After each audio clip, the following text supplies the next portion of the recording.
ಬೆಂಗಳೂರು ಉತ್ತರ ನಗರ ಪಾಲಿಕೆ ವ್ಯಾಪ್ತಿಯ ರಾಜಕಾಲುವೆಗಳ ದುರಸ್ತಿ ಹಾಗೂ ನಿರ್ವಹಣೆಗಾಗಿ 2026-27ನೇ ಸಾಲಿನಲ್ಲಿ ರೂಪಾಯಿ 10 ಕೋಟಿಗಳ ಅನುದಾನವನ್ನು ಮೀಸಲಿರಿಸಿದ್ದು, ಮಳೆಗಾಲದಲ್ಲಿ ಸಂಭವಿಸುವ ಪ್ರವಾಹ ನಿಯಂತ್ರಣಕ್ಕಾಗಿ ವಾರ್ಷಿಕ ನಿರ್ವಹಣೆಯನ್ನು ಕೈಗೊಳ್ಳಲಾಗುವುದು.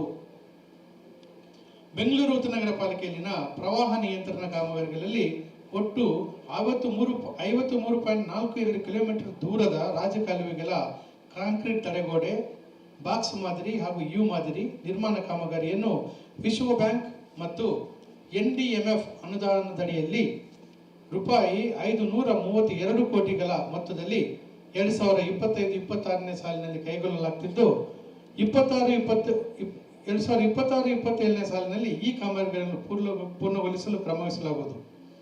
ಇದರಿಂದಾಗಿ ಬೆಂಗಳೂರು ಉತ್ತರ ನಗರ ಪಾಲಿಕೆಯ ನಾಗರಿಕರಿಗೆ ಮುಂದಿನ ವರ್ಷಗಳಲ್ಲಿ ಯಾವುದೇ ರೀತಿಯ ಪ್ರವಾಹ ಉಂಟಾಗದಂತೆ ರಾಜಕಾಲುವೆಗಳನ್ನು ಅಭಿವೃದ್ಧಿಪಡಿಸಲಾಗುವುದು.